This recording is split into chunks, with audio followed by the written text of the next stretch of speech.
What's up gamers, this is your host the Pirate King, and on today's Gamers Rant, let's talk Guild Wars 2, Final Fantasy 14, PlayStation news, and Misty Pandas. All this and the video of the week on this Monday's Gamers Rant.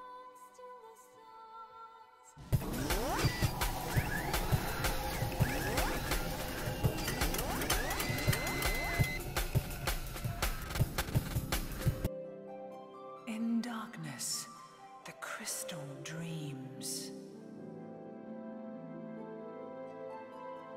As from the flames of destruction, a new beginning rises.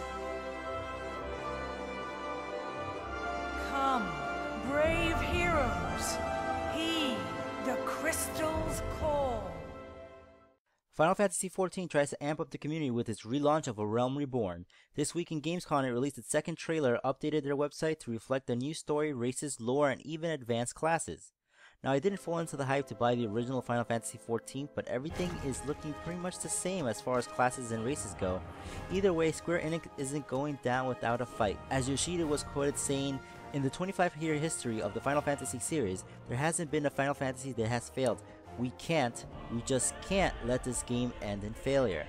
Well, I hope you're right, Yoshida. Beta is planned to debut in 2012, rumored to be in October, with PlayStation 3, yeah, you heard me right, PS3 following right after. With less than a week away now, we are at the brink of a new adventure in Tyria, so ArenaNet has given us some insight on server names that will be there at launch. Now, I've been asked a few times what server I'll be jumping on and if I'll be making a guild. Well, I can say for sure I'll be rolling on Sea of Sorrows. Being a pirate and all, that kind of calls out to me.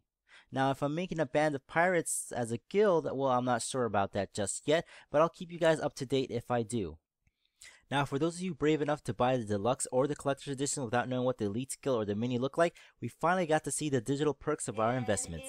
Felicia Day showed off the collector's edition and its contents. This is a Guild Wars 2 collector's edition. I'm going to open it in front of you just to be a jerk. Or just show you how awesome it is. Maybe both. Alright, let's do it. Where am I going to put this guy? I would love to see somebody cosplay with this thing. And it's got a tail, which is always sexy, and a man. Oh, sweet! Is there candy in here? Okay, here we go. Guild Wars 2 Collector's Edition. Oh, this is really pretty, look. That's the race I want to play. I like flowers coming out of my butt. Oh, is this the frame? So you can change out your pictures. And here's the game. Here's the soundtrack. The book, which I already have a copy of with the whole art team signing it. Because I did the voice of Mojo. And ArenaNet revealed what the Misfire Wolf skill does and what the Rimrock mini looks like.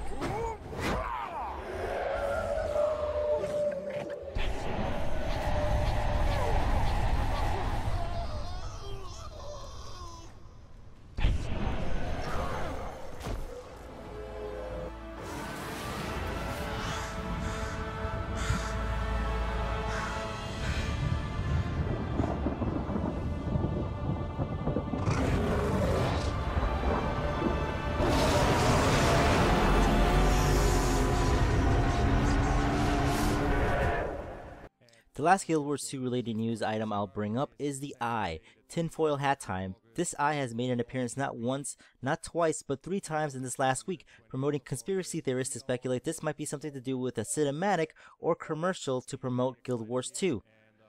Seems ArenaNet likes to play these mind games, but hopefully this one will be a short one as launch falls on the 28th. To ask why we fight is to ask why the leaves fall. It is in their nature. Perhaps there is a better question.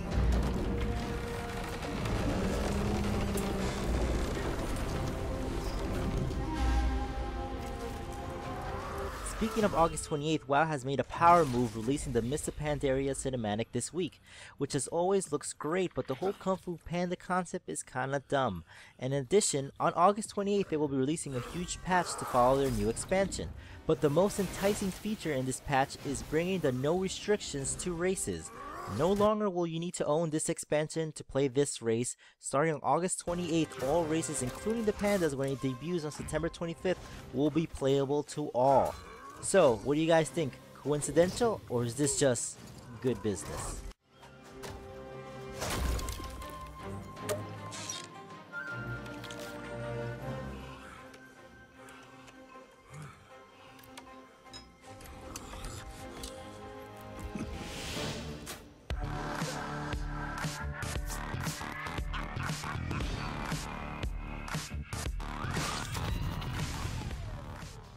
PlayStation had its up and down this week as Anonymous posted that they had hacked the PlayStation Network yet again. Fortunately, Sony is claiming that the statement to be false and no such hacking has occurred. But not all was bad for them as they rebounded in Gamescom with highlights of their Vita and a program that much intrigued me. It's no surprise the Vita sales have been sluggish. I mean, anybody now can whip out a phone or a tablet and play a game on the go. So there really isn't a huge demand for the portable gaming system, especially when you have to drop another $40 to $60 for a new game on each of your systems. Well, PlayStation did a smart thing here and added a cross-buy program. Essentially, PlayStation is making some games cross-buyable, in which you would buy the game for the PlayStation 3 and get a downloadable version for the Vita, meaning that you can play the game on your PS3, grab the Vita, head out, and play the same game on the go, at no additional cost. So that's pretty sweet, huh? Now, the only problem is PlayStation has to get third-party publishers to get on board, and if they do, this might be what Vita and other portable systems may need to bridge that gap with the mobile market race. Well, that's it for this Monday's Gamers Rant. As always, like and subscribe if you dig what you see. This is the Pirate King letting you know that this video of the week is a game I'm pretty stoked for, and damn it, you should be too. Check out the Gamescom trailer for The Last of Us, and I'll see you guys on the battlefield. That is a winner, though.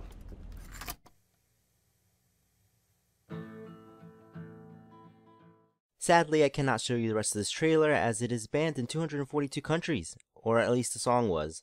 So if you want to check it out, the link is below.